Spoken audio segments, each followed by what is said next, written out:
നമസ്കാരം, എല്ലാവർക്കും ഗുരുദക്ഷിണയിലേക്ക് സ്വാഗതം. ഞാൻ നിങ്ങളുടെ സുരേഷ്. ഇന്ന് ഒരു കേസ് സ്റ്റഡിയിലേക്ക് ഞാൻ നിങ്ങളുടെ ശ്രദ്ധ ക്ഷണിക്കുകയാണ്.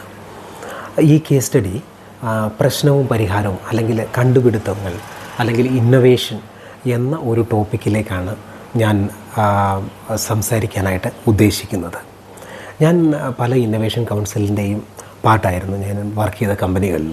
അപ്പോൾ അവിടെ സാധാരണഗതിയിൽ ഇന്നൊവേഷൻ കൗൺസിലിലുള്ള മെമ്പേഴ്സിനോട് പറയുന്ന ഒരു കഥയാണ് അല്ലെങ്കിൽ ഒരു കേസ് സ്റ്റഡിയാണ് ഇത്. അതാണ് ഞാൻ ഇപ്പോൾ നിങ്ങളോട് ഷെയർ ചെയ്യാനായിട്ട് ഉദ്ദേശിക്കുന്നത്. ഈ കേസ് സ്റ്റഡി നടക്കുന്നത് ജപ്പാനിലാണ്.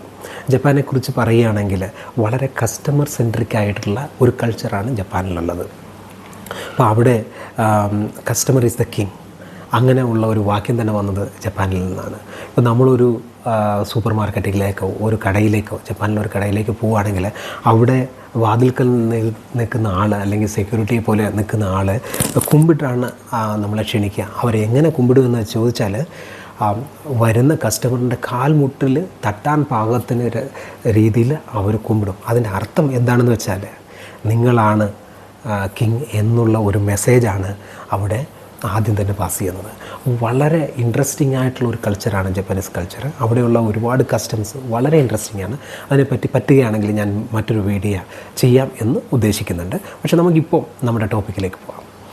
അപ്പോൾ ജപ്പാനിലുള്ള ഒരു കോസ്മെറ്റിക് കമ്പനി, വളരെ ഫേമസ് ആയിട്ടുള്ള ഒരു കോസ്മെറ്റിക് കമ്പനി, അവർ ഒരുപാട് സോപ്പുകൾ ഒരുപാട് പ്രോഡക്റ്റുകളുണ്ട്. അതിൽ ഇവർ സോപ്പ് വിറ്റിരുന്നതിൽ ഒരു പാക്കറ്റിനുള്ളിൽ സോപ്പ് ഇല്ലായിരുന്നു. ഇപ്പോൾ ഇന്ത്യയിലാണ് അങ്ങനെ ഒരു കാര്യം നടക്കുന്നതെങ്കിൽ അതൊരു വളരെ സാധാരണ കാര്യമാണ്.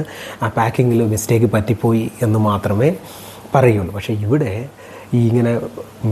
ഇങ്ങനെ സോപ്പ് മിസ്സായ ഒരു പാക്കറ്റ് എത്തുകയും ഇത് ഒരു കസ്റ്റമർക്ക് കിട്ടുകയും ചെയ്തു. അദ്ദേഹം ഇത് കേസ് ഫയൽ ചെയ്യുകയും വളരെ വലിയൊരു കോമ്പൻസേഷൻ നേടുകയുണ്ടായി. കോമ്പൻസേഷൻ കൊടുക്കുന്നതിന് കമ്പനിക്ക് വലിയ പ്രശ്നം ഉണ്ടായിരുന്നില്ല. പക്ഷേ കമ്പനിയുടെ പ്രസ്റ്റീജ് വളരെ പ്രധാനപ്പെട്ടതാണ്. അവിടെയുള്ള കമ്പനികളൊക്കെ എങ്ങനെയാണെന്ന് വെച്ച് കഴിഞ്ഞാൽ എന്തെങ്കിലും ഒരു പ്രോഡക്റ്റ് കൊടുക്കുകയാണെങ്കിൽ അതിൻ്റെ വാല്യൂ കസ്റ്റമർക്ക് കിട്ടണമെന്ന് അവർക്ക് നിർബന്ധമാണ്.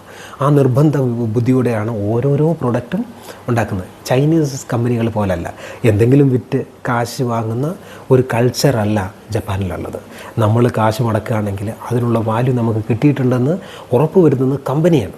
അപ്പോൾ അങ്ങനെയുള്ളൊരു സിറ്റുവേഷനിലാണ് ഈ കേസ് വരികയും അതിന് കോമ്പൻസേഷനും കാര്യങ്ങളും കൊടുക്കുകയും ഉണ്ടായത്. ഉടനെ തന്നെ കമ്പനി എല്ലാ എംപ്ലോയീസിനെയും വിളിച്ചിട്ട് ഇനി ഇങ്ങനെ ഒരു സംഭവം ഉണ്ടാകാൻ പാടില്ല, അത് എങ്ങനെ നമുക്ക് അവോയ്ഡ് ചെയ്യാം എന്നതിനെക്കുറിച്ച് എല്ലാവരോടും പറയുകയാണ് അതിനൊരു സൊല്യൂഷൻ കണ്ടുപിടിക്കാനായിട്ട്. അപ്പോൾ ഏറ്റവും മുകളിലുള്ള നിര എന്ന് പറഞ്ഞു കഴിഞ്ഞാൽ എൻജിനീയേഴ്സിൻ്റെ ലെവലിലുള്ളവരാണ്. അത് കഴിഞ്ഞ് ഓരോരോ ലെവലിലുള്ള ആളുകൾക്കും ഈ പ്രോബ്ലം അവർ കൊടുക്കുകയാണ്. ഈ പ്രശ്നത്തിന് എന്ത് പരിഹാരം എന്ന് ചോദിച്ചിട്ട്. അപ്പോൾ ഉടനെ തന്നെ എൻജിനീയറിംഗ് ഡിപ്പാർട്ട്മെൻറ്റിൽ നിന്നുള്ള ആളുകൾ ഒരു പ്രൊപ്പോസലുമായിട്ട് വരികയാണ്. എന്താണെന്ന് വെച്ച് കഴിഞ്ഞാൽ എക്സ്റേ മെഷീൻസ് വെച്ചിട്ട് കൺവെയർ ബെൽറ്റിൽ കൂടെ പോകുന്ന ഓരോ സോപ്പ് പാക്കറ്റിനെയും പരിശോധിച്ച് ഏതെങ്കിലും പാക്കറ്റിൽ സോപ്പില്ലെങ്കിൽ അത് കണ്ടുപിടിക്കാനാകും എന്നും അതിനുള്ള കോസ്റ്റും കാര്യങ്ങളുമൊക്കെ അവർ പ്രൊപ്പോസ് ചെയ്യുകയാണ്. ആ സമയത്ത് എക്സ്റേ മെഷീൻ ഫിക്സ് ചെയ്യുക എന്നുള്ളത് കമ്പനിക്ക് വളരെ കോസ്റ്റ്ലി ആയിട്ടുള്ള ഒരു അഫെയറാണ്. എന്താണെന്ന് വെച്ചാൽ ആ ഫാക്ടറിയിൽ ഒരുപാട് ഇടത്തുകൂടെ സോപ്പുകൾ ഇങ്ങനെ കൺവെയർ ബെൽറ്റുകളിൽ കൂടെ പോകുന്നുണ്ട്. അപ്പോൾ അത്രയും എക്സ്റേ മെഷീൻസ് ഇംപ്ലിമെൻറ്റ് ചെയ്യണം എന്നുള്ള ഒരു കാര്യമാണ് അവർ സൊല്യൂഷനായിട്ട് എൻജിനീയേഴ്സ് കൊടുക്കുന്നത്. അങ്ങനെ ഓരോരോ താഴെത്തട്ടിലുള്ള ആളുകളും ഈ പ്രോബ്ലത്തിനുള്ള പരിഹാരത്തെക്കുറിച്ച് ആലോചിക്കുകയാണ്. അപ്പോൾ അങ്ങനെ ഇരിക്കുമ്പോൾ താഴെത്തട്ടിലുള്ള ഒരു എംപ്ലോയി ഒരു സൊല്യൂഷനായിട്ട് വരികയാണ്. ആ സൊല്യൂഷൻ കേട്ട് കഴിഞ്ഞാൽ ഒരുപക്ഷെ നിങ്ങൾ പോലും കോരിത്തരിച്ചു പോകും. ഇദ്ദേഹം എന്താണ് ചെയ്തതെന്ന് വെച്ചാൽ ഇദ്ദേഹം ഒരു ഇൻഡസ്ട്രിയൽ ഫാനുമായിട്ട് വന്നിട്ട് ഈ കൺവെയർ ബെൽറ്റിൻ്റെ ഒരു സൈഡിൽ വെക്കുകയാണ്. എന്നിട്ട് ഫാൻ ഓൺ ചെയ്യുന്നു. ഫാൻ ഓൺ ചെയ്തപ്പോൾ എന്താണ് സംഭവിച്ചതെന്ന് വെച്ചാൽ കൺവെയർ ബെൽറ്റിൽ കൂടെ സോപ്പുള്ള ബോക്സുകൾ അങ്ങനെ തുടർന്ന് പോയിക്കൊണ്ടേയിരിക്കും. സോപ്പില്ലാത്ത ബോക്സുകൾ തന്നെ പറന്ന് താഴെ വീഴും. അത് പെറുക്കി മാറ്റുന്ന ഒരേ ഒരു കാര്യം മാത്രം ചെയ്താൽ മതി. വേറെ ഒരു കോസ്റ്റും ഇല്ല. എത്രയോ ലക്ഷക്കണക്കിന് രൂപയ്ക്ക് ഇംപ്ലിമെൻറ്റ് ചെയ്യേണ്ട ഒരു സൊല്യൂഷനെ വെറും നാമമാത്രമായ കാശുകൊണ്ട് വളരെ ഈസിയായിട്ട് സിമ്പിളായിട്ട് ഈ എംപ്ലോയി സോൾവ് ചെയ്യാനുണ്ടായത്. അപ്പോൾ ഇവിടെ ഞാനിത് പറയാനുള്ള കാരണം, പലപ്പോഴും നമ്മൾ എന്തെങ്കിലും ഒരു പ്രോബ്ലം അല്ലെങ്കിൽ ഒരു പ്രശ്നം ഉണ്ടെങ്കിൽ അതിൻ്റെ പരിഹാരത്തെക്കുറിച്ച് വളരെ കോംപ്ലിക്കേറ്റഡ് ആയിട്ട് ആലോചിക്കാറുണ്ട്.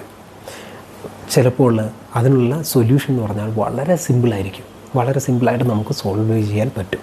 അപ്പോൾ എപ്പോഴും നമ്മൾ ഒരു പ്രശ്നത്തിന് പരിഹാരം നോക്കുമ്പോൾ ഏറ്റവും സിമ്പിളായിട്ടുള്ള സൊല്യൂഷനാണ് നമ്മൾ ചൂസ് ചെയ്യേണ്ടത്. അത് ഞാൻ പറഞ്ഞല്ലോ, ഞാൻ ഇന്നോവേഷൻ കൗൺസിൽ ഹെഡ് ചെയ്തുകൊണ്ടിരുന്ന സമയത്ത് ഞാൻ എല്ലാവരോടും പറയുന്ന ഒരു കാര്യം ഇതാണ്: നമ്മൾ ഏറ്റവും കോസ്റ്റ് എഫക്റ്റീവ്, ഏറ്റവും സിമ്പിൾ ആൻഡ് ഏറ്റവും എഫക്റ്റീവ് ആയിട്ടുള്ള ഒരു സൊല്യൂഷനാണ് എപ്പോഴും നമ്മൾ പിക്ക് ചെയ്യേണ്ടതെന്ന്.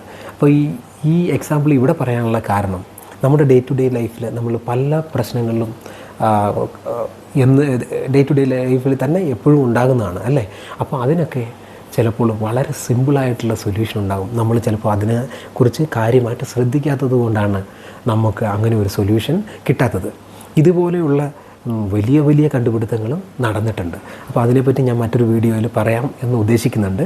പക്ഷേ ഈ കേസ് സ്റ്റഡി നിങ്ങൾക്ക് മനസ്സിലുണ്ടെങ്കിൽ, എവിടെയെങ്കിലും നിങ്ങൾക്ക് അപ്ലൈ ചെയ്യാൻ പറ്റുകയാണെങ്കിൽ, ഞാൻ ഈ വീഡിയോ ചെയ്തതുകൊണ്ട് ഗുണമുണ്ടായി എന്ന് എനിക്ക് വിശ്വസിക്കാൻ പറ്റും.